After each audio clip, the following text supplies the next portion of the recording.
Bueno, buenas tardes a todos, a todas, a todes. Yo soy Daniela Riaño, la coordinadora de la Red de Psicólogos en Red. Bueno, muchos de ustedes ya me conocen.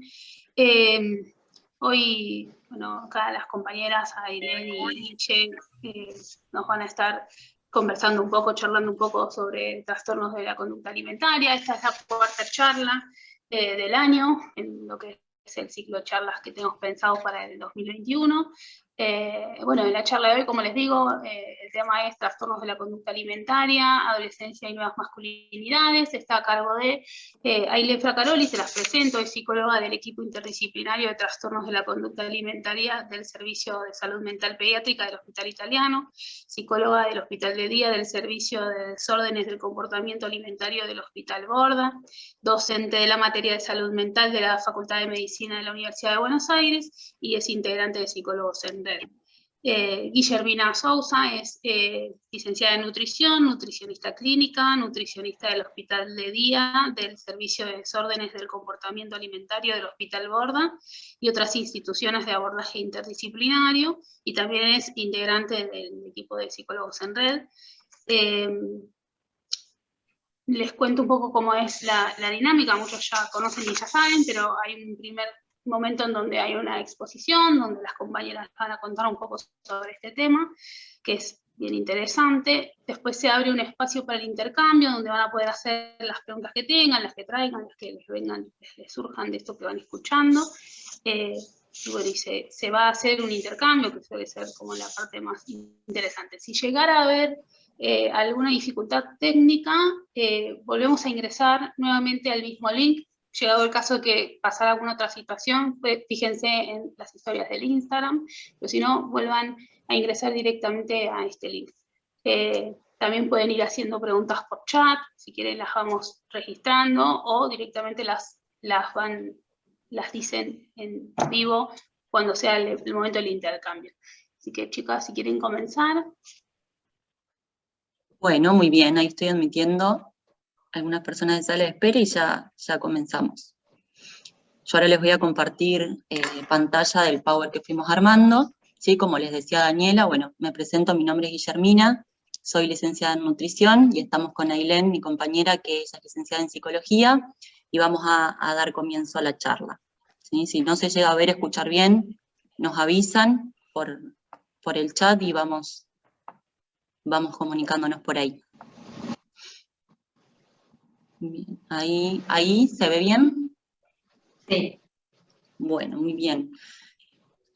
Como les comentaba Daniela recién, un poco la idea de la charla de hoy, ¿sí? Lo que vamos a abordar son los trastornos de la conducta alimentaria, ¿sí? Adolescencia y masculinidades, ¿sí?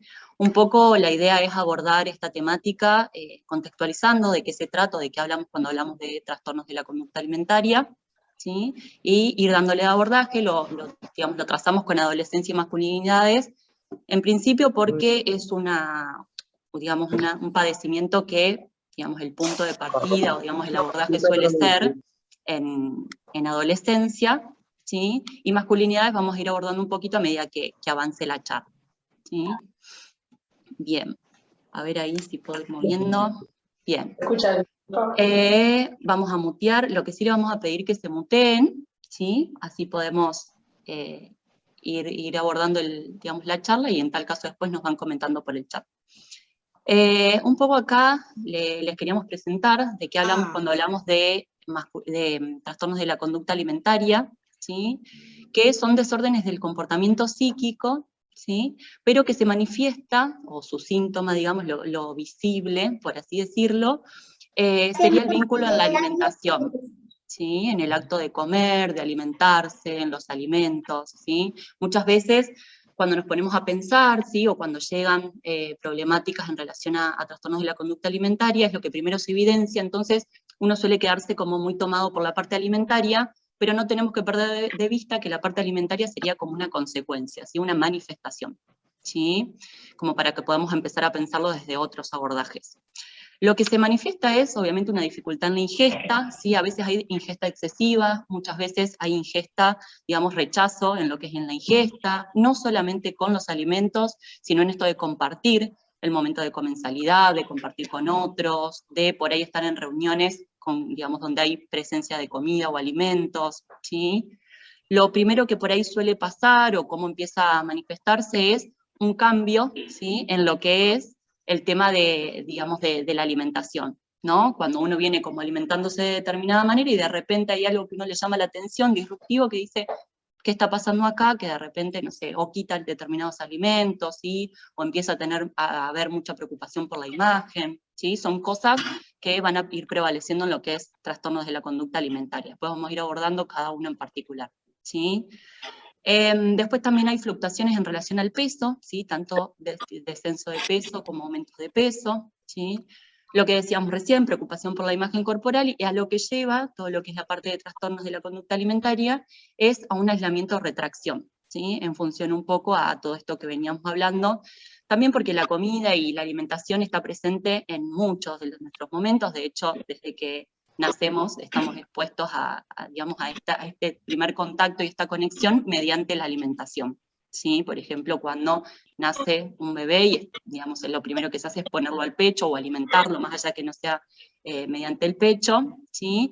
Entonces es un primer contacto, y todo eso se va generando y gestando, ¿sí?, en nuestra construcción y nuestra manera de compartir ese momento, ¿sí?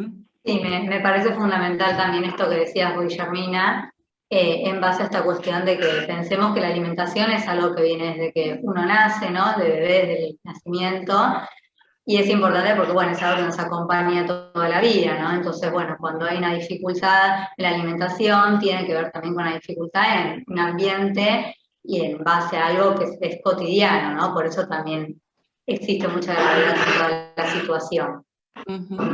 Bien. Después, en relación a las dimensiones, y un poco es esto de que veníamos hablando, a veces pensamos al alimento o a la alimentación solo como el hecho de alimentarnos. Y la verdad es que la alimentación va mucho más allá en base a todo esto que estuvimos hablando, que solo el hecho de comer, ¿sí? O de alimentarnos por un tema de ingesta muchas veces, y eso es parte, digamos, desde la profesión, se limita, ¿no?, a ese lugar de solo incorporar alimentos, y ahí estaríamos dentro de la dimensión biológica, un poco más biológica, fisiológica, ¿sí? Que es una de las dimensiones, y es importante esto de, bueno, tener un registro calórico que uno consume, un registro proteico, ir como contemplando todas las variables, pero no es la única dimensión, ¿sí? Tenemos la dimensión ambiental, y esto habla un poco del contexto, de cómo vamos trazando, ¿no?, nuestro día a día, esto del hecho de alimentarnos, qué incorporamos, qué no, ¿sí? También está muy relacionado la dimensión ambiental con la dimensión sociocultural. No todos nos alimentamos de la misma manera, no todos tenemos el mismo vínculo con la alimentación, ni las mismas posibilidades de acceso, ¿sí? Entonces, un poco todo eso va trazando también la manera en que nos alimentamos, qué elecciones tenemos o no, ¿sí? Y muchas veces va más allá de una elección, ¿sí?, lo que podemos o no podemos ir incorporando, ¿sí? Y después, y no menos importante, está lo que es la dimensión simbólica, ¿sí?, que es el significado, ¿sí? ¿Qué significado le atribuimos nosotros, ¿sí?, como sujetos a la alimentación? Porque más allá de que haya, digamos, muchos factores predisponentes, desencadenantes, que nosotros podemos tener en cuenta en la alimentación, ¿sí?, no tenemos que, digamos, perder de vista la construcción psíquica de una persona como sujeto, ¿sí?, como individuo, ¿sí? Entonces, en ese sentido, tenemos que tener en cuenta, muchas veces pasa que en una misma casa, digamos, en un mismo ámbito, ¿sí?, algunas personas desarrollan trastornos de la conducta alimentaria y otras personas no, y por ahí fueron criados en el mismo contexto, digamos, con, digamos, los mismos recursos y demás, pero después también hay un componente propio, ¿sí?, en función a eso. No quiere decir que no haya dimensiones que por ahí sean más predisponentes que otras, ¿sí?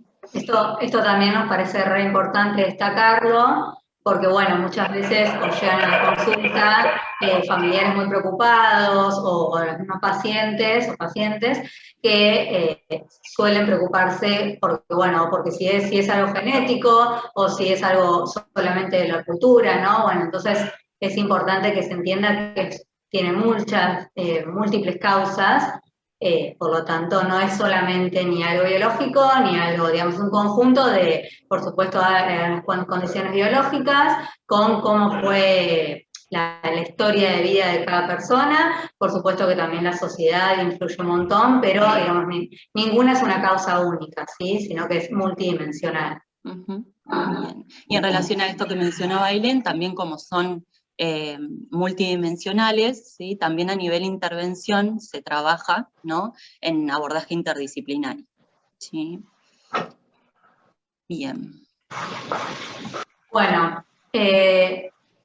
decidimos poner este título, Adolescencia y Trastornos de la Conducta Alimentaria, en primera instancia porque la charla anterior fue específicamente de adolescencia y nos pareció interesante, ya que la mayoría de los pacientes que padecen de un trastorno de la conducta alimentaria suelen comenzar con esta problemática durante la adolescencia.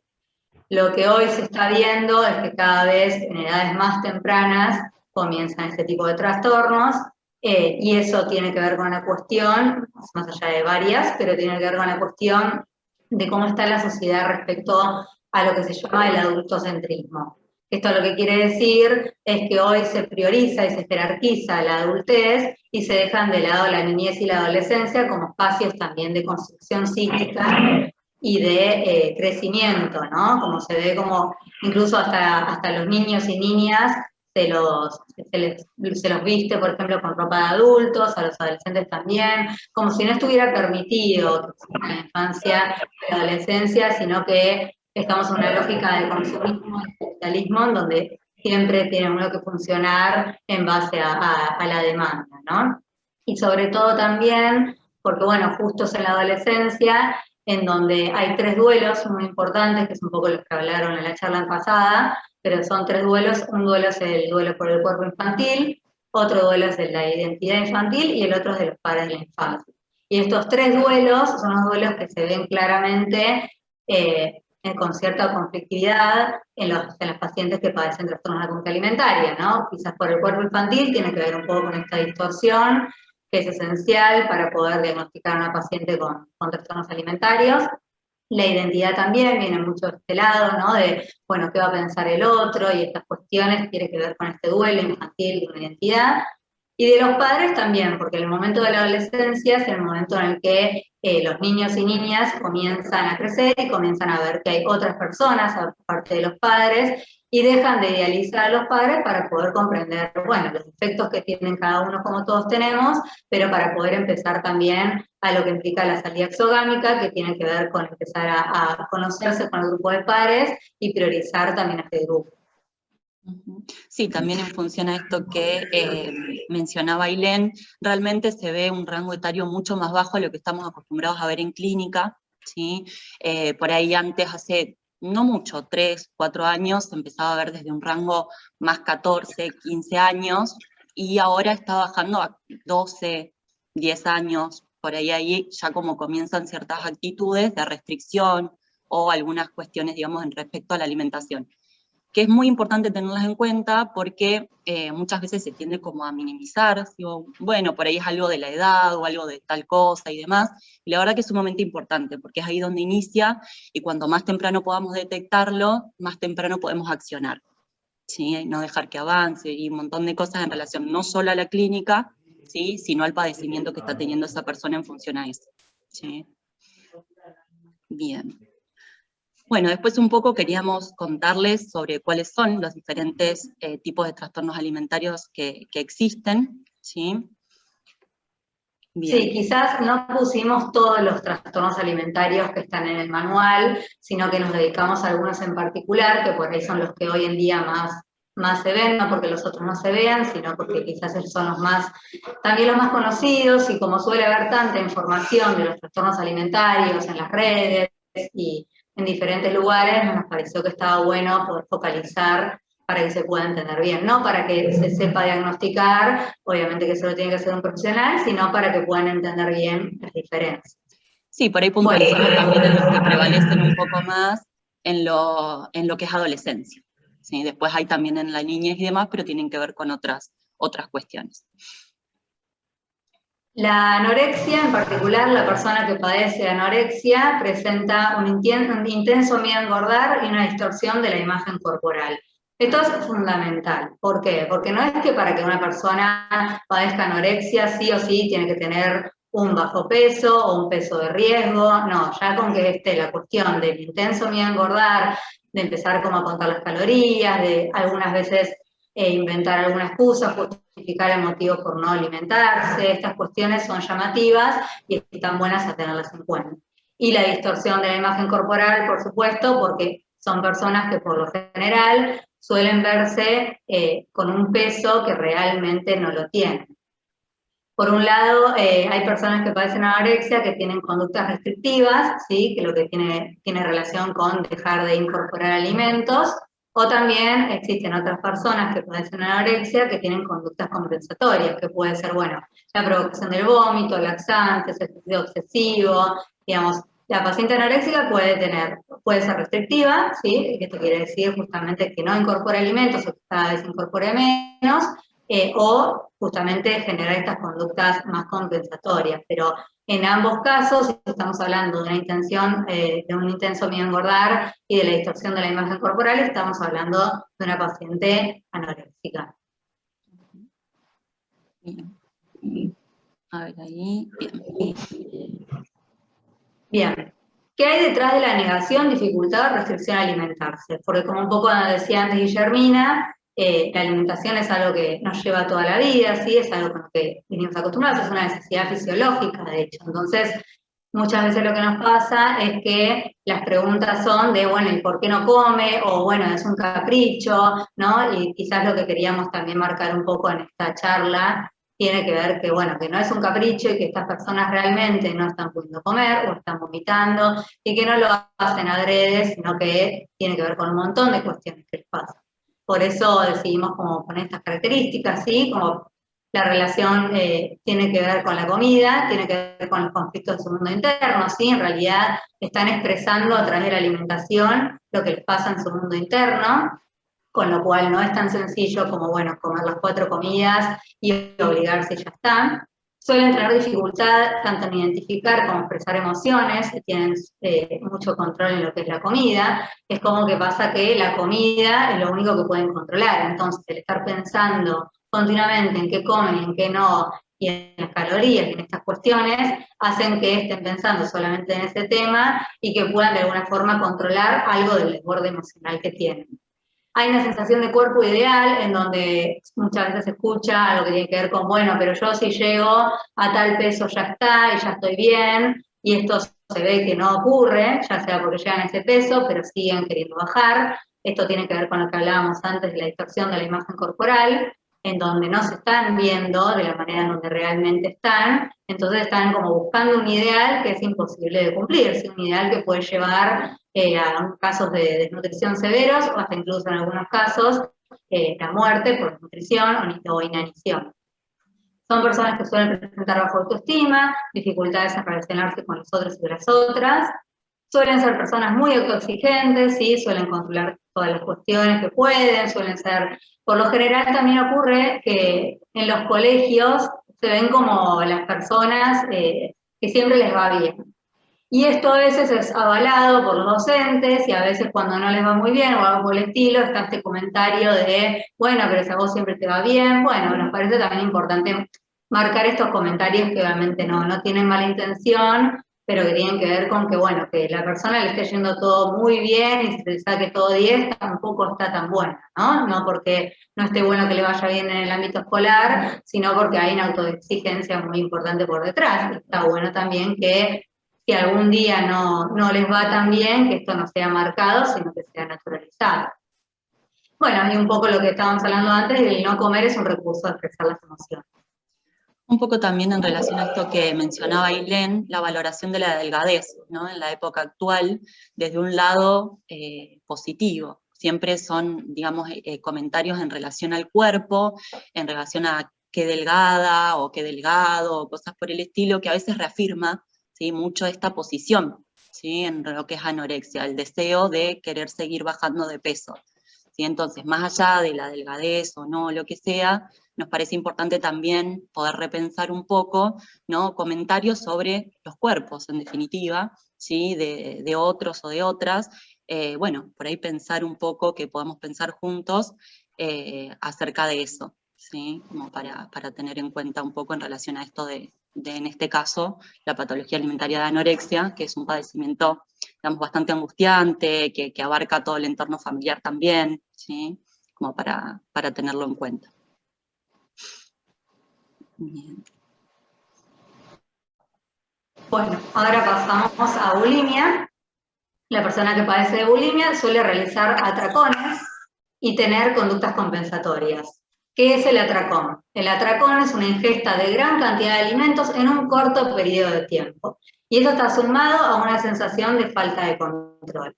¿Por qué paré específicamente en hablar de atracones? Porque justamente es importante que no es que porque uno coma un poco de más en algún momento, esto es sinónimo de un atracón, sino que es una gran cantidad de alimentos en un corto periodo de tiempo, sumado como esta sensación de descontrol, ¿sí? Que la persona no está pudiendo controlar lo que está comiendo en ese momento. Y bueno, por lo tanto, luego realizan conductas compensatorias que pueden ser lo mismo, ¿no? La provocación del vómito, el uso de laxantes, el ayuno, el ejercicio excesivo. Es importante también destacar que las personas que padecen bulimia no siempre tienen un bajo peso, ¿sí? Sino que a veces tienen un peso acorde o otro tipo de peso, y esto no significa que no esté padeciendo un trastorno alimentario. Sí, y en relación a eso, un poco invitarnos a pensar, ¿no? ¿De qué hablamos cuando hablamos de rango de peso saludable? ¿Sí? O sea, en este caso, saludable para quién o para qué. Como podemos ver, según guías, según criterios clínicos y demás, digamos, estaría dentro de un peso saludable. Sin embargo, para la persona que lo padece, ese peso no es saludable, donde nos encontramos en una situación de querer compensar el peso con vómitos, ¿sí? De miedo, ¿sí? a engordar o aumentar de peso, ¿sí?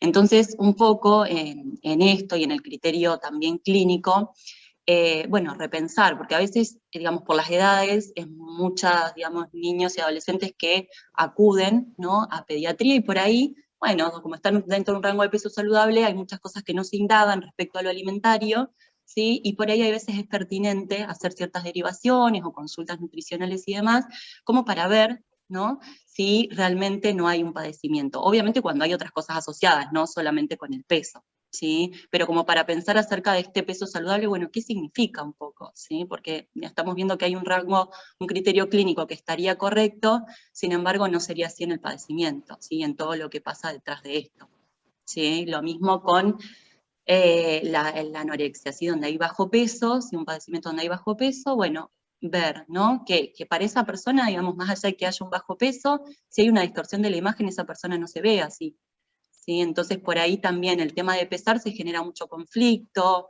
genera angustia, hay que trabajar sobre ese registro, y con esto no quiero decir que el pesarse no sea un criterio que uno pueda llegar a utilizar, un parámetro clínico para valorarlo, no, todo lo contrario, porque de hecho es algo que usamos en el ámbito, digamos, médico-nutricional, pero hay que hacerlo con mucho cuidado, ¿sí? Sobre todo por la connotación también social que tiene, por la connotación personal que tiene con el deseo de llegar a determinado peso, ¿sí?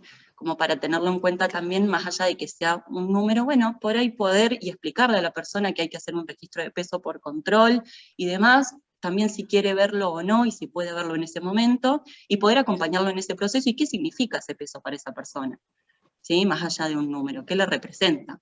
¿Sí? Como para también ser muy cuidadosos al momento de valorar en cuestión a esto, y sobre todo también en esto, más allá de que por ahí quien los pesa va a ser otra persona, muchas veces hay balanzas en casa, y bueno, estar atentos a si la persona se pesa muy seguido o no, si está como muy atento a eso, ¿sí? Sobre todo cuando son en edades tempranas, que por ahí genera mayor dificultad, incluso también en edades adultas, que ahora vamos a ir viendo otros padecimientos alimentarios, ¿sí?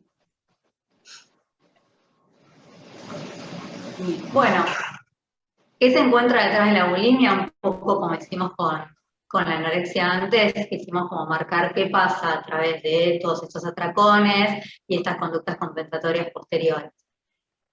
Bueno, principalmente marcamos lo mismo que con los pacientes que padecen anorexia, es que expresan su mundo interno a través de la alimentación. Se intenta no sentir, ¿sí? Como hay una cuestión de tratar de no sentir, de no identificar las emociones que están ocurriendo, por lo cual suele ocurrir luego el control, ¿sí? Y que esto se ve en justamente los atracones.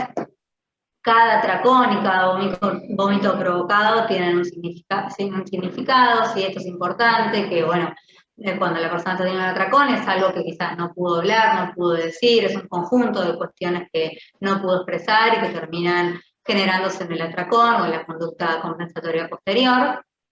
La sobreingesta de alimentos no es intencional, un poco lo que había dicho antes, de que no tiene que ver con que alguien coma un poco de más, sino que es importante la falta de control. Y la culpa justamente tiene relación con este intento de control y la frustración por no poder controlarlo, ¿no? La persona empieza a comer, tiene el atracón y por lo tanto luego tiene culpa porque no pudo controlar este atracón, y ahí por lo general es cuando se accede a la conducta compensatoria. Bueno, trastorno por atracón. Nos pareció importante también mencionar este trastorno, porque quizás teniendo en cuenta la anorexia y la bulimia son como dos problemáticas muy, muy habladas, pero por ahí el trastorno por atracón no está tan hablado, tampoco está tan visualizado, y es algo que está ocurriendo. ¿Qué implica el trastorno por atracón? Es la presencia de los atracones sin tener la conducta compensatoria posterior. Es decir, tienen el atracón, se descontrolan la ingesta del alimento, pero luego no tienen ninguna conducta que compense ese atracón. Bueno, es un diagnóstico diferenciado y cada vez más en auge, y se observa justamente en personas dietantes crónicas, ¿sí? Esto es lo que más se observa, y por ahí es lo que menos llama la atención, ¿no? Por ahí, bueno, cuando llegan a consulta pacientes o porque tuvieron un bajo peso muy repentino, ¿sí? O porque vomitan, y esto es lo que más se escucha, y quizás el trastorno por atracón no se visualiza tanto, y nos pareció importante también marcarlo, porque quizás no hay ninguna conducta que uno por ahí le llame tanto la atención como si es una delgadez extrema o la provocación de vómitos o un ejercicio excesivo o estas conductas compensatorias de las que hablábamos. De hecho, es digamos, un trastorno bastante complejo, sobre todo en la actualidad, porque esto, ¿no? Por lo que decía recién Ailén, de que se observa mucho en personas dietantes crónicas. Por una cultura de dieta en la que estamos como inmersos, ¿sí? Hay muchas personas expuestas a esto, a estar a dieta, ¿no? Entonces ahí, digamos, la persona cursa por momentos de mucha restricción, quizás sin darse cuenta y no tenerlo tan registrado, momentos donde hay ingestas en aumento y eso no llama tanto la atención, o al menos la persona no puede mucho registrarlo y se naturaliza, ¿no? En relación a, bueno, estuve mucho tiempo a dieta, como no comí ciertas cosas, entonces por ahí comer en exceso entiendo que será normal, y muchas veces esto se puntualiza en la consulta. No, bueno, por ahí estamos en presencia de un atracón, ¿no? Se puede frenar, hay un episodio de culpa después de la ingesta, son todas cosas que van saliendo en la consulta, y esto, ¿no? Es visible sobre todo en los últimos años y en el último tiempo, incluso, ¿no? En este momento que atravesamos todos de pandemia y demás, donde el encierro y un montón de situaciones también potencian, más allá del trastorno por atracón, en general, ¿no? La evidencia de trastornos de la conducta alimentaria, ¿sí? Por ahí por compartir más tiempo, ¿sí? Por estar más en casa y poder observar ciertas conductas, ¿sí? Pero como para ir registrándolo. Sí, esto que dice Guillermina es fundamental. La realidad es que con la pandemia y con la cuarentena subieron un montón las personas que tienen esta problemática. Bueno, por ahí es algo interesante para poder cuestionarnos y replantearnos, ¿no? ¿Qué pasó? Que frente a este aislamiento hay un montón más de casos de pacientes que tienen un trastorno de la conducta alimentaria. Bueno, ¿qué hacer si sospecho que un vínculo padece de un trastorno alimentario? Nos pareció que era importante también poder marcar algo de lo que se puede hacer, ¿sí? Porque, bueno, muchas veces vienen personas muy angustiadas, teniendo en cuenta que un familiar, un amigo o una amiga suelen tener estas conductas y los acompañantes no saben qué hacer. Entonces, bueno, nos pareció importante marcar estas cuestiones. Por un lado, el principal es que se inicie un tratamiento de manera interdisciplinaria, ¿sí? Digamos, un paciente, una persona que padece de algún trastorno alimentario, sí o sí tiene que hacer un tratamiento, porque no es algo que simplemente se solucione obligándose a comer o estas cuestiones, sino que realmente hay una problemática por detrás, que es un poco lo que queremos con Guillermina marcar. El tratamiento tiene que ser de manera interdisciplinaria, ¿sí? Si solamente está la psicóloga o solamente está la nutricionista, va a haber una pata que falte porque por un lado está bueno que se trabaje en equipo para que se pueda trabajar en cada espacio lo que se tenga que trabajar, y por otro lado porque la interrelación entre las distintas profesiones hacen que el paciente pueda tener otro tipo de registros que solamente con una sola profesión. Por lo general, lo ideal es que haya algún médico o médica clínica, licenciado en psicología, licenciado en nutrición, y en el caso de que lo requiera, psiquiatría.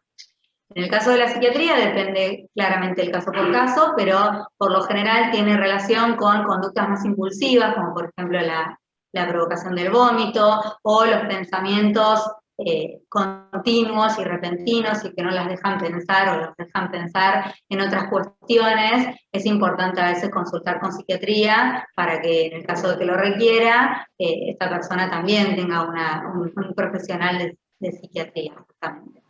Y es sumamente importante que la persona también pueda, por un lado, lo que tiene que ver con alimentarse de una forma sana, si es que lo quiere, pero por supuesto que pueda tener una alimentación en base a que pueda tener que ver con algo saludable, y que también pueda registrar las angustias y los conflictos que le pasan a través de la alimentación. Cuando los pacientes de a poco empiezan a poder registrar estas cuestiones y empezar a hablar de lo que les pasa, empiezan como al menos empezar a registrar algo de qué pasa en cada momento donde no pueden comer o tienen que provocarse el vómito o estas cuestiones. Y también nos pareció importante marcar las diferentes modalidades de tratamiento que hay, ¿sí? Por un lado está lo que tiene que ver con el consultorio externo, que tiene que ver con, bueno, cuando viene un paciente a la consulta, ¿sí? En donde, bueno, sea porque entra a nutrición o a psicología o a médico clínico, se trata obviamente de como un poco diagnosticar y ver si es una paciente que padece de un trastorno alimentario, y en ese caso, bueno, se trabaja en equipo.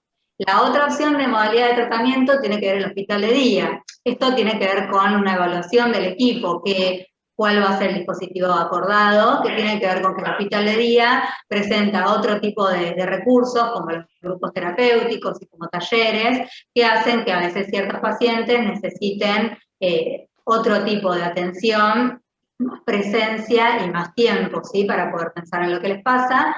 Y por el otro lado está la internación, ¿no? Que sobre todo la internación se produce cuando hay una delgadez excesiva o cuando hay una autoprovocación del vómito, en donde ocurre muchas veces, y esto es importante para tener en cuenta porque es un riesgo clínico.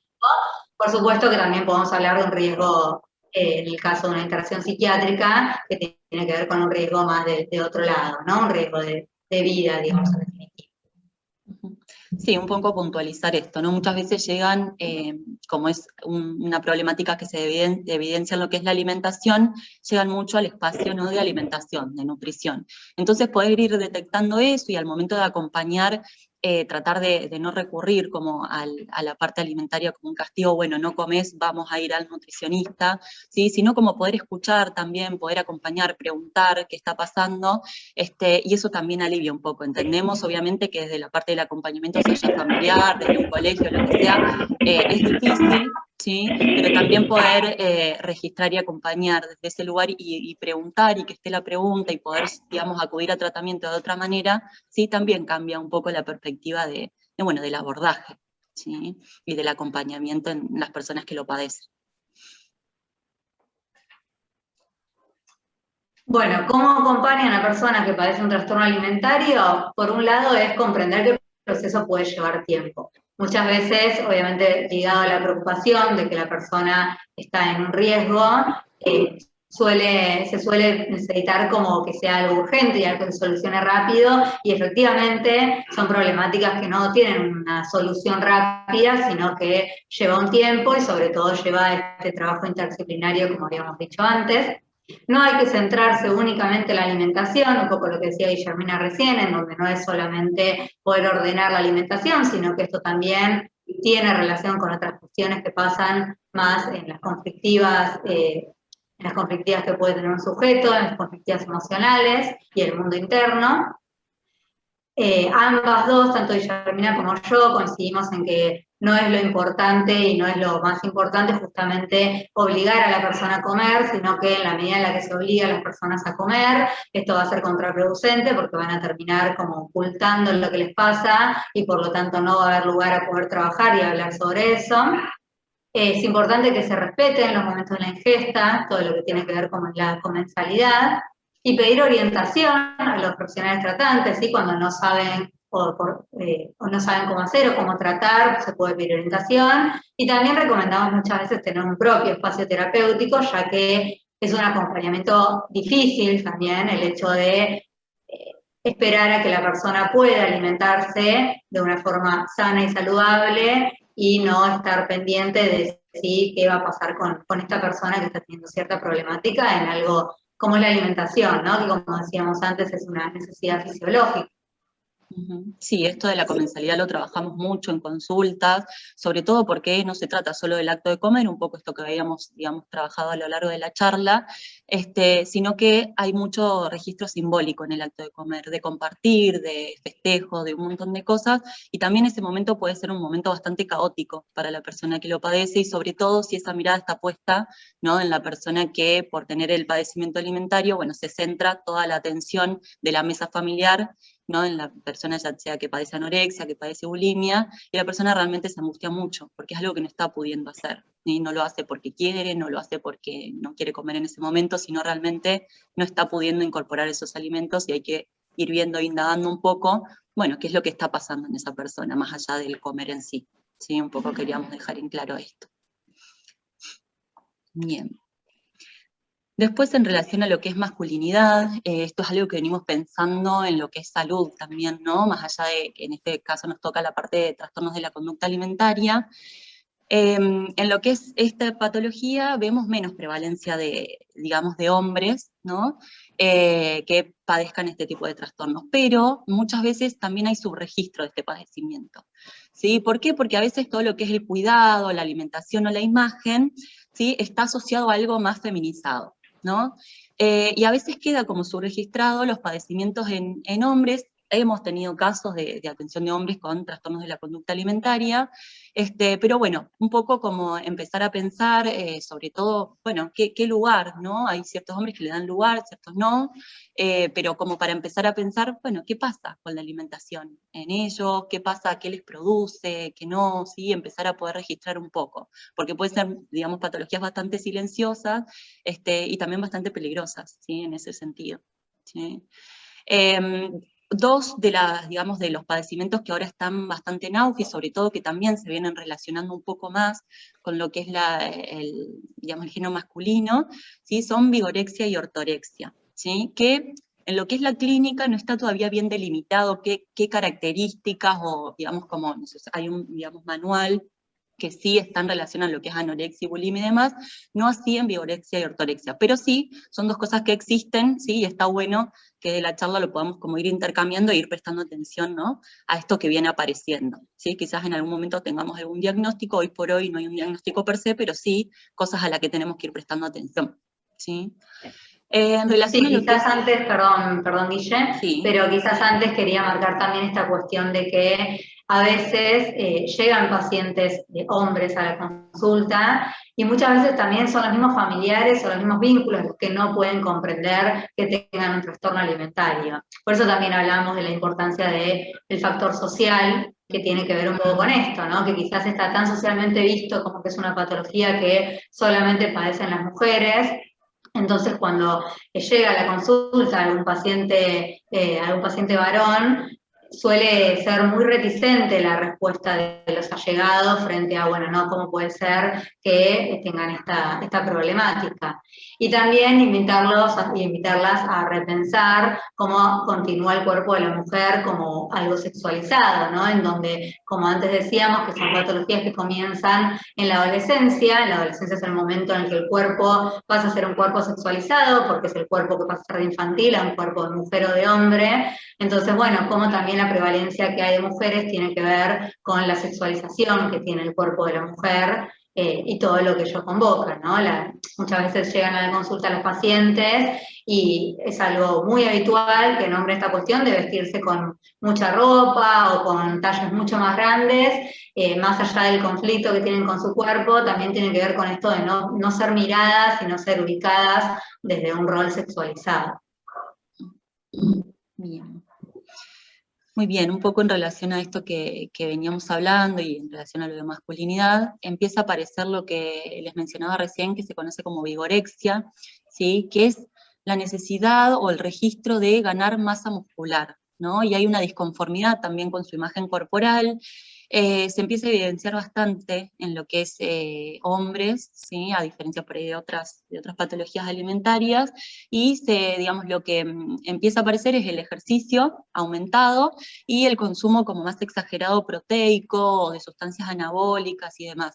¿Qué pasa? A veces llega a la consulta alguien que dice, mira, yo quiero, no sé, ganar masa muscular o, digamos, cosas por el estilo, hago determinado ejercicio, y viene con la idea muy fija con esto. Bueno, ahí también una como profesional de la salud tiene que estar atenta, ¿no?, a esas cosas, porque después puede detonar en una exigencia, digamos, alimentaria o en una exigencia corporal, ¿sí?, que por ahí no termina en algo positivo, ¿sí? A veces también desde el espacio de salud, nada, tenemos que repensar mucho estas cuestiones y cómo damos ciertos mensajes, porque muchas veces también desde nosotros esto se reafirma, ¿no? Por ahí dar una dieta, entre comillas, de este estilo y no registrar otras cosas. Bueno, por ahí un poco también la base está en la comunicación y en la empatía de poder trabajar, digamos, juntos, profesionales y consultantes, ¿no? En este caso suelen ser personas que no son muy conscientes del padecimiento y están mucho más asociados a esto que, digamos, socialmente está como con connotación positiva, ¿no? Mantenerse una vida saludable, hacer ejercicios y cosas por el estilo. Bueno, hay que prestar atención e ir viendo en cada caso si eso se genera algo como de obsesión o, bueno, si es algo más del estilo del cuidado, ¿sí? Y después otra de... Por eso también marcamos antes que, bueno, que esto que quizás no asisten a la consulta psicológica con esta dificultad, ¿no? Es raro que aparezca una persona con esta dificultad, sino que parece como socialmente está aceptado, también quizás sí aparecen más en las consultas generales, porque está esta cuestión de, bueno, ganar masa muscular y no tanto en la dificultad que ocurre en base a lo que les pasa con justamente su cuerpo. Exacto, bien. Después acá en relación a otra de los padecimientos que nombrábamos, la ortorexia, ¿sí?, bastante nombrado en el último tiempo también, que es la preocupación excesiva por la ingesta saludable, ¿sí? Mucha dificultad en la flexibilidad, no salen de los alimentos saludables, miran mucho los rótulos, a diferencia esto de otros trastornos de la conducta alimentaria, no tienen como mayor problema de hablar, ¿no?, de su bueno, alimentación sana, de cosas por el estilo, compartir recetas y demás cuestiones, y no se preocupan tanto por la cantidad, sino por la calidad. Es que hay como una obsesión por la calidad, no comer determinados grupos de alimentos, ¿sí?, como para tener en cuenta. Estas últimas dos son cosas que vienen apareciendo bastante nuevas, pero bueno, no queríamos dejarlas de mencionar porque son cosas que vienen como bastante en auge y en crecimiento, ¿sí?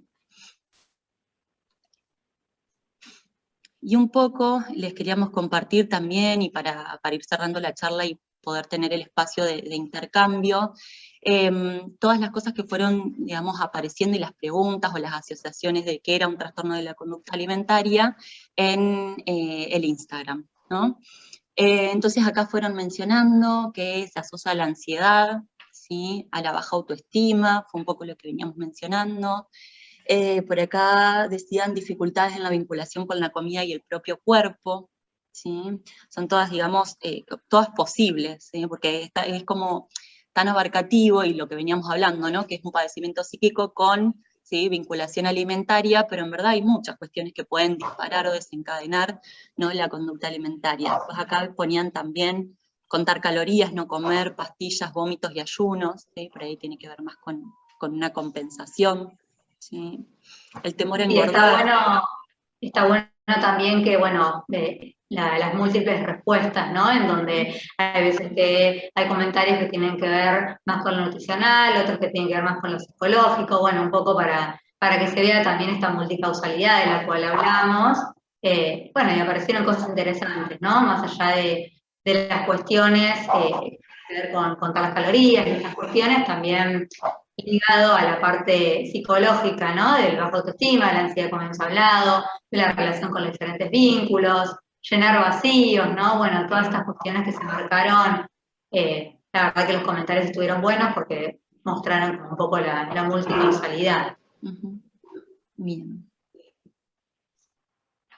Bien, y un poco para cerrar la charla nos queríamos como despedir con esta frase de Freud, que todo lo que no ponemos en palabras, el cuerpo lo manifiesta de otro modo, ¿sí? Y un poco con Ailén lo pensamos en relación a esto, ¿no? Que no es solamente también, digamos, la importancia, ¿no? de poder poner en palabras, y bueno, en el espacio de psicología esto se trabaja un montón, por ahí en ese sentido yo digamos, de trabajar en forma interdisciplinaria lo vengo escuchando más, pero estaría bueno no empezar a expandir esto, que la verdad que, digamos, es una de las patas fundamentales en lo que es al menos trastornos de la conducta alimentaria, y creo que en un montón de patologías o padecimientos, pero todavía no hay como mucha inclusión de lo que es bueno, sí, cada vez más, pero falta todavía mucho la inclusión, ¿no? De la parte de salud mental, y realmente es fundamental, porque es parte, digamos, somos un sujeto, pero por muchas construcciones, y nos parecía importante por ahí poder cerrar de esta forma para repensarlo también un poco en conjunto a la charla. Y para pensar también en esto, ¿no? Que el ser humano es un ser humano que tiene todo lo que tiene que ver lo físico, pero también lo emocional, ¿no? Entonces no pensarlo como algo separado, sino que efectivamente las cuestiones que pasan por el cuerpo tienen que ver con algún tipo de conflictivo padecimiento psicológico, porque no somos o una mente o un cuerpo, sino que justamente tenemos un cuerpo y tenemos una mente, y que se ve mucho en estos padecimientos, en donde el cuerpo está manifestando algo de lo que no se puede expresar en palabras, algo de lo que no se puede afectivizar y poder poner las emociones y poder identificarlas. Bueno, bien. La idea ahora es que, bueno, si quieren preguntar algo, hacer comentarios, escuchamos. Bien. Ahí Mica levantó la mano. Sí, buenas tardes. Hola, buenas tardes. Estaba pensando esto lo planteamos, ¿no? Así como en esta edad, ¿no? De la adolescencia o quizás la niñez, y seguramente, al menos acá en la reunión, deben haber muchos papás o docentes, ¿no? Pensar estas pautas de alarma, ¿no? Que nos pueden dar indicio de que algo está pasando, ¿no? Que son uno por lo menos en la clínica lo ve, son muy marcadas, pero a veces los papás cuesta distinguir esto, ¿no? Por ejemplo, yo pensaba gran parte de lo que ustedes dijeron, pero uno empieza a notar, ¿no? Esta obsesión a veces, una obsesión, ya no es querer cuidarse o alimentarse sano, sino como una obsesión en las dietas, en las calorías, o pensaba esto de que a veces levantarse después de comer y ir al baño, o quizás en algún momento que algún papá limpia la pieza puede encontrar a veces restos de comida o, no sé, envoltorios de golosinas escondidas, guardadas. Esto es lo que yo por lo menos escucho de algunos papás, ¿no? O que suelen vestirse con ropa suelta, holgada, como para no mostrar el cuerpo, y abajo hay una extrema delgadez. Alteraciones físicas como en la menstruación, caída del pelo, las uñas que se cortan como muy, muy fácilmente, y una pérdida desmedida de peso, ¿no? A veces cuando el paciente llega a la consulta uno ve que perdió muchísimo peso y no hubo un registro de esto, ¿no? El descenso es bastante excesivo, o el aumento también, ¿no? Y como que no hay un registro de eso.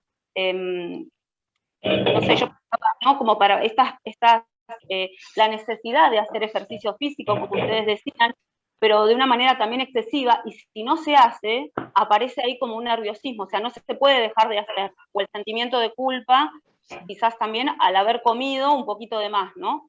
Entonces, el registro de esos comentarios o de conductas es muy importante, porque generalmente los chicos no van a pedir la consulta, algunos sí, por supuesto, ¿no? Pero la consulta la va a hacer el adulto, o incluso los docentes que puedan ir detectando esto, o compañeros, amigos de estos chicos que van sabiendo de estas cuestiones, poder pedir ayuda, poder acercarse a un adulto, ¿no? Sí, no sé, Sí. pensar en estas pautas de alarma como prevención. Sí, en relación a eso es verdad lo que decías, Mica, en función a esto que mucho naturalizamos como saludable, ¿no? Comer de determinada manera, hacer ejercicio y un montón de cosas. Bueno, estar atentos sobre todo al cambio que se produce, ¿no? Uno puede venir teniendo cierta conducta, bueno, estar muy atento a cuando esa conducta empieza como a aparecer de manera como, bueno, lo que vos decías, ejercicio físico, ¿no? Y por ahí ese ejercicio físico, si un día no se hace, que aparece como mucha angustia, ¿no? ¿Cómo no hice? No puedo dejar de hacer y demás. Bueno, por ahí prestar atención a eso, lo mismo, como sobre todo en el cambio que aparece. En eso de decir, bueno, a partir de determinado momento de repente no quiero comer determinadas cosas. Mucho se asocia también esto, por ejemplo, a la alimentación vegetariana o vegana, que eso, digamos, es un tema aparte, pero viene como bastante entrelazado. Bueno, poder preguntar, ¿no? ¿Qué es lo que llevó a tomar esa decisión? No porque esté mal llevar, digamos, una alimentación vegetariana o vegana, ¿sí? Cada uno tiene una decisión de llevar una alimentación como quiera, pero sí poder indagar, bueno, ¿qué lo lleva a tomar esa decisión? Que por ahí es una decisión que también surge mucho en lo que es adolescencia, ¿sí? Como para estar atentas a esas partes de alarma y sí, en esto que vos decías, a la modificación del peso, ¿sí? Es importante también estar atentos a eso, no por un tema de, digamos, de imagen o determinado cuerpo o cosas por el estilo, sino qué le está pasando a esa persona con esas fluctuaciones, digamos, que van más allá del crecimiento. Y está bueno también esto que decías, Mica, respecto a, bueno, que lo vean los familiares y que también la escuela, ¿no? Consideramos que la escuela es un factor súper importante para la niñez y la adolescencia, porque, bueno, también son otras miradas y otras contenciones, no solo para el lado de una contención favorable, sino también para, bueno, para poder ver estas señales de alarma, ¿no? Estas cuestiones quizás no solamente la baja de peso, sino también, bueno, si se ve más retracción, si se ve esta autoexigencia, como decíamos antes, ¿no? Como tener en cuenta estos factores, quizás simplemente para poder pensarlos y para poder en todo caso estar atentos y atentas para poder justamente llevar a cabo en el caso que se necesite un tratamiento, ¿no? Porque como antes decía Guillermina, es importante, mientras antes se puedan descubrir estas cuestiones, siempre es mucho mejor porque tiene un mejor pronóstico, porque tiene que ver con que, bueno, si empieza con la problemática cierta persona, bueno, está bueno poder empezar desde el principio para que esto no se haga quizás más difícil de cambiar.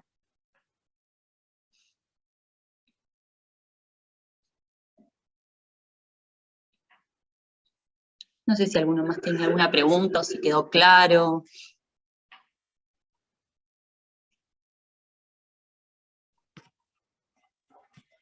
A mí me gustaría decir algo, o preguntarlo, no sé, me quedé pensando en esto que decían de la ortorexia.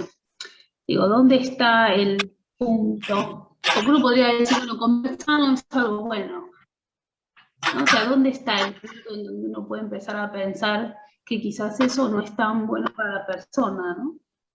Y sobre todo también en no poder flexibilizar, ¿no? Como por ejemplo ir a ciertos lugares y tener que llevarse su comida por no poder ingerir comida que, bueno, por ahí está ahí, no se sabe cómo se preparó y demás, o no poder disfrutar de otra ingesta, sobre todo en relación a esto. Todavía esto no está como muy claro, digamos, el diagnóstico, pero son cosas que empiezan a aparecer, sobre todo en relación a eso, como la obsesión por sí o sí, comer saludable y no hay otra opción. Claro, sí. La falta de flexibilidad, digamos, en el pensamiento, sobre todo eso. Claro, muy marcada la rigidez, muy marcado el extremo, ¿no? En donde, bueno, efectivamente se tiene que comer sano continuamente. Obviamente comer sano es algo que está bueno, pero también que uno pueda permitirse comer no tan saludable en algunas ocasiones y que esto no genere conflicto, ¿no? Porque, bueno, ahí está el tema, que no genere conflicto y tiene un poco que ver con la rigidez, que es algo que se ve mucho también en pacientes con trastornos alimentarios, esta rigidez de, bueno, esto, tengo que comer sí o sí todo sano, y esto que también hablábamos antes, ¿no? De esta cuestión de como que no tienen dificultad en comentarlo al mundo o a distintas personas, que tiene que ver justamente con, bueno, con que hoy está muy valorado el comer sano, y está bueno, pero bueno, nada en extremo, efectivamente está bueno porque marca algún tipo de nada, algo para pensar bien. Sí, además está por eso esto que mencionaban en un momento respecto del diagnóstico, que es importante que lo haga un profesional, me parece que también tiene que ver con esto, ¿no? Porque si uno está a nivel de la superficie de decir, bueno, comer sano está bien, ¿no? Hay otras cosas que son como más profundas que ahí sí, digamos, me parece que es muy importante la mirada de un profesional y la conceptualización que un profesional puede hacer de determinadas cuestiones que van más allá de si comiste sano o no comiste sano. Sí, por ahí pensar también qué es comer sano, ¿no? Porque sano no significa todo saludable, ¿sí? Sino como poder flexibilizar justamente y poder compartir y un montón de otras cosas que entran dentro del ámbito de lo sano también, que no es igual a todo saludable, digamos. Claro, que va más allá del sentido común. Exacto. Hola chicas, buenas noches. Bueno, en principio felicitaciones por la exposición, estuvo muy buena. Respecto a este último tema que estaban hablando y teniendo en cuenta que los trastornos de la conducta alimentaria no es solamente la dimensión biológica y la alimentación en sí, sino que se tienen en cuenta el contexto y demás, pensaba mucho respecto al inicio de la pandemia el año pasado, ¿no? Para contextuarlo un poco, como que se empezó a notar mucho y a ponerse en auge esto de la cultura fit, ¿no? Surgieron muchos nutricionistas, muchos entrenadores físicos, todos a través de las redes de Instagram, de empezar a cocinar, ¿no? El ejercicio físico todos los días, ¿no? Como el empuje a hacer, ¿no? Y lo relacionaba un poco con esto de la ortorexia que decían, ¿no? Del alimentarse sano. Y tener en cuenta esto, ¿no? La importancia de lo cultural y lo contextual en este caso. No sé, me quedó como resonando mucho este tema. Sí, es que quizás también esto, ¿no? Como hoy en día está muy marcado esta cuestión de comer saludable y en esto que se puso mucho en auge, sobre todo en la cuarentena, esta cuestión de, bueno, hacer fitness, o lo que también se planteaba, ¿no? De que sí o sí tiene que haber productividad, ¿no? Esta cuestión de en la cuarentena uno tiene que ser productivo. Bueno, no necesariamente, uno también está transitando una situación en la cual puede no ser productivo, pero también esto tiene relación con lo que hablábamos, ¿no? De cómo está todo enfocado a que uno sea productivo continuamente y quizás también el lado de la ortorexia tenga que ver con esto, ¿no? Con esta cuestión de, bueno, siempre ser saludable, en la cuestión como repetitiva, ¿no? En la cuestión como un poco de obsesión de esto, bueno, que en realidad hace que uno no sea permeable a otras cuestiones también. Sí, además es algo que circula todo el tiempo, ¿no? Redes sociales, bueno, aparecieron un montón también ahora y todo va desde ese lado, ¿no? Como el bombardeo constante de lo corporal, sobre todo. Más allá de la manera, ¿no? De alimentarse o no, hay como un exceso y un boom de cuestiones en relación a la imagen. Y bueno, en la adolescencia, incluso no en la adolescencia, pero sobre todo ahí donde hay como cierta formación y demás, es bastante peligroso muchas veces.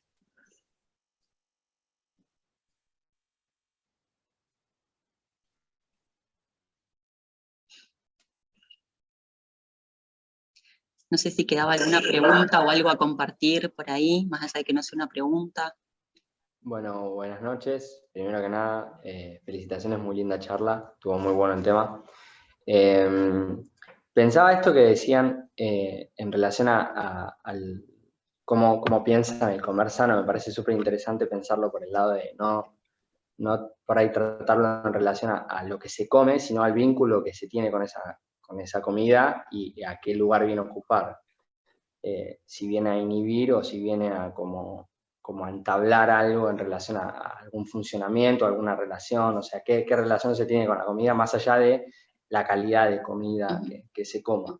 Me pareció súper interesante como marcarlo, porque en algún punto es lo que marca la diferencia entre lo que es realmente sano o no.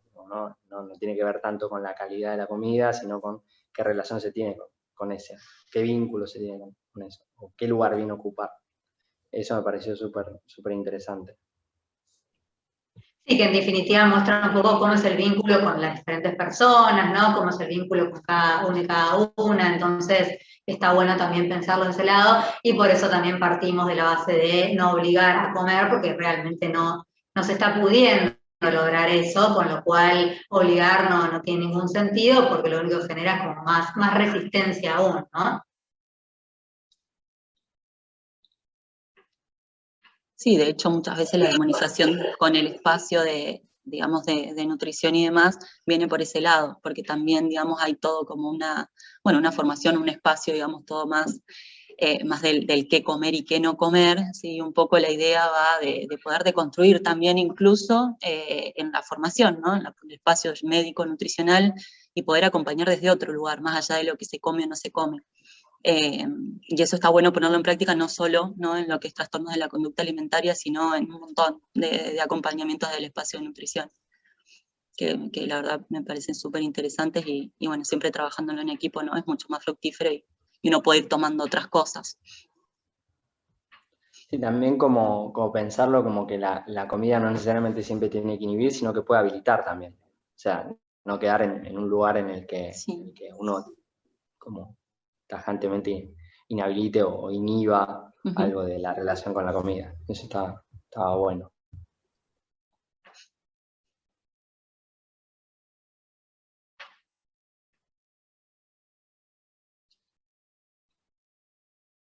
No sé si alguno quería hacer alguna pregunta o compartir algo, alguna experiencia.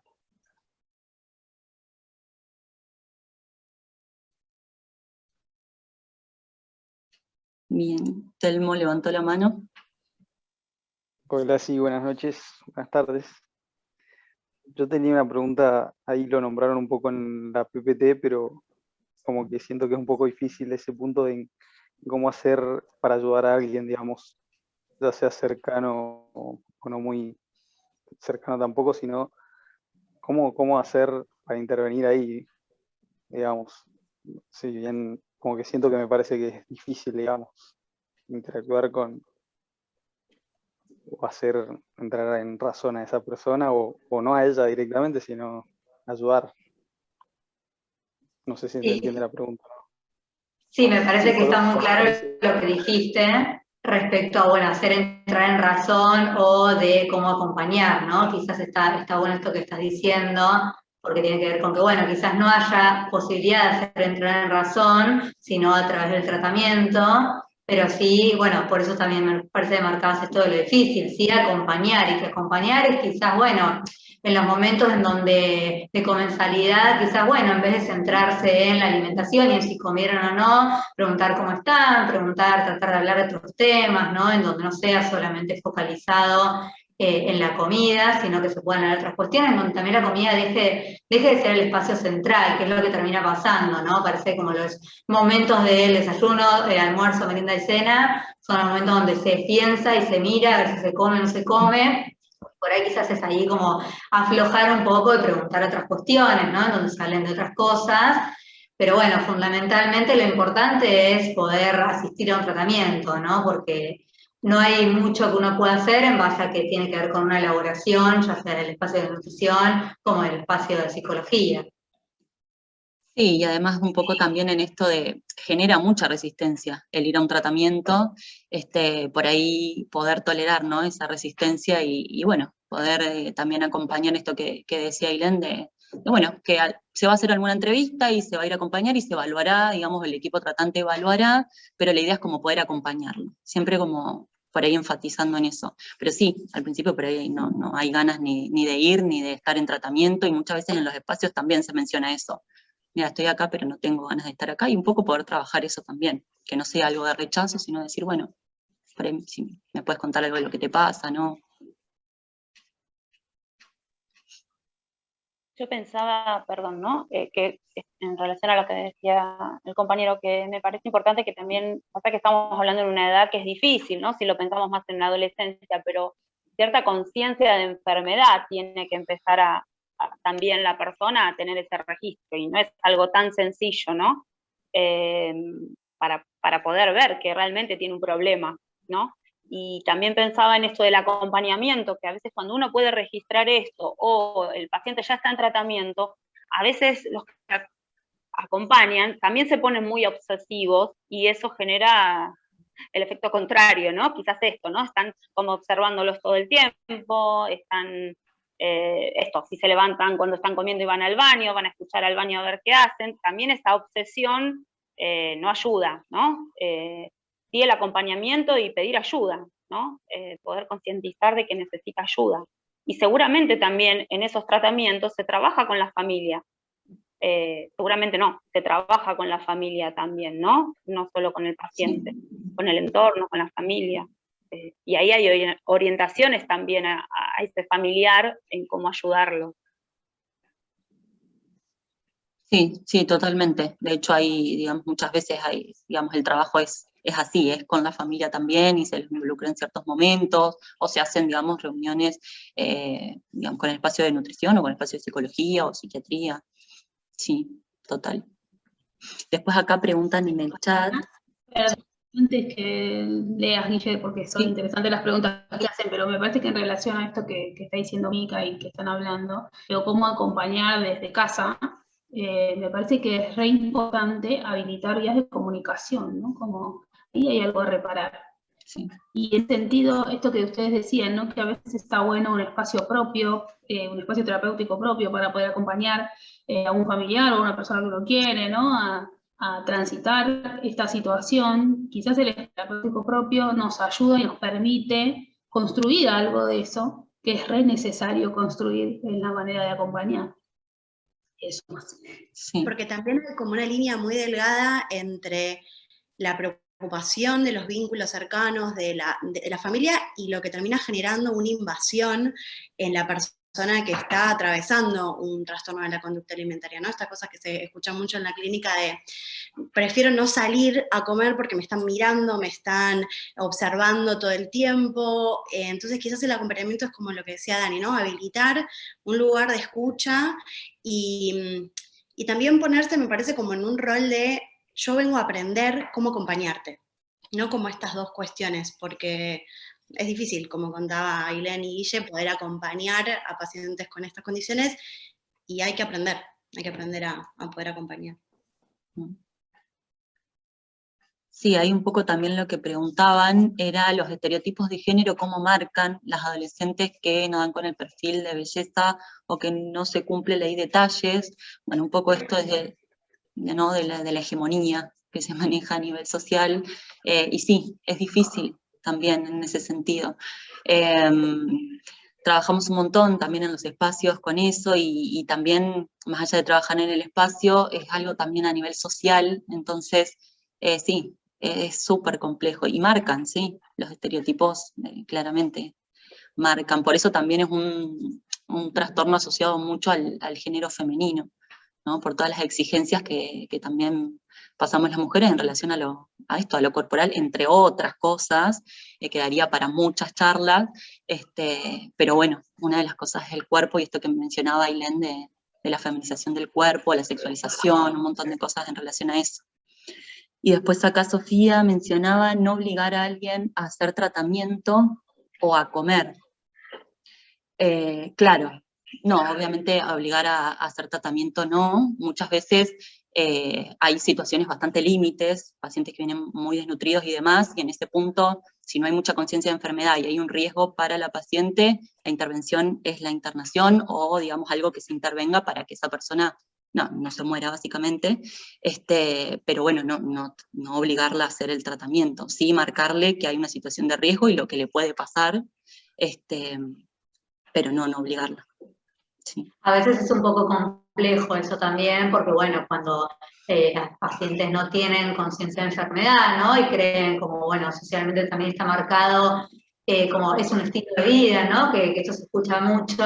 Bueno, ahí sí, quizás el primer paso, ¿no? De las primeras entrevistas, capaz hay algo de obligar en el sentido de los familiares a la persona que vaya al tratamiento, pero por supuesto que la idea es que en los espacios la paciente o el paciente puedan sentirse como con la comodidad de hablar y de trabajar las cosas que le pasan, porque si no, realmente no hay mucha posibilidad de que empiecen a confiar y a trabajar algo de esto. Justamente hablábamos de que son personas que les cuesta vincularse con los demás, por lo general les cuesta confiar también en los demás, entonces también es importante trabajar desde ahí. Por lo general lo que termina ocurriendo tiene que ver con que cuando entran al espacio y ven que no se forma una cuestión autoritaria de si comen o no comen y cuánta cantidad hay en estas cuestiones, suelen de a poco flexibilizar un poco y al menos empezar a hablar de algo de lo que les pasa. Y ahí eso ya es un paso importantísimo para empezar a trabajar lo que es la conciencia de enfermedad.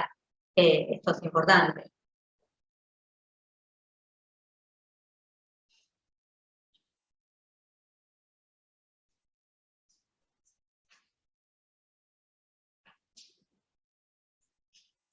Bien, no sé si quedaba alguna duda o alguna pregunta, o si fuimos claros en ese punto, ¿no?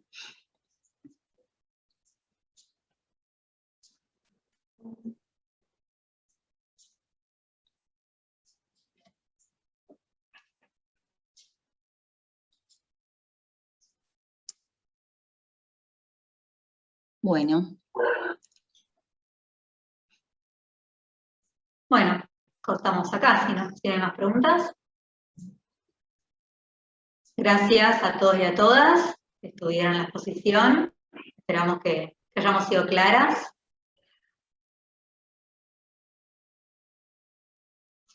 Bueno, muy interesante, muy interesante. Bueno, ahí siguen mandando felicitaciones y comentarios. Muy linda la clase, muy rica la clase, la charla. Es un tema muy interesante y bastante complejo, ¿no? Como que quizás también es difícil pensar preguntas, ¿no? Del lado que uno acompaña, me quedé pensando en esto de la acompaña. Digo, ¿cuánto moviliza, ¿no? Acompaña y con qué te confronta, ¿no? No sé, una hija, un hijo, una pareja, ¿no? Con una situación así que puede llegar a ser muy grave, con qué nos confronta como familia, o sea, me parece como fuerte. Bueno, muchas gracias. Bueno, gracias a todos por acompañarnos.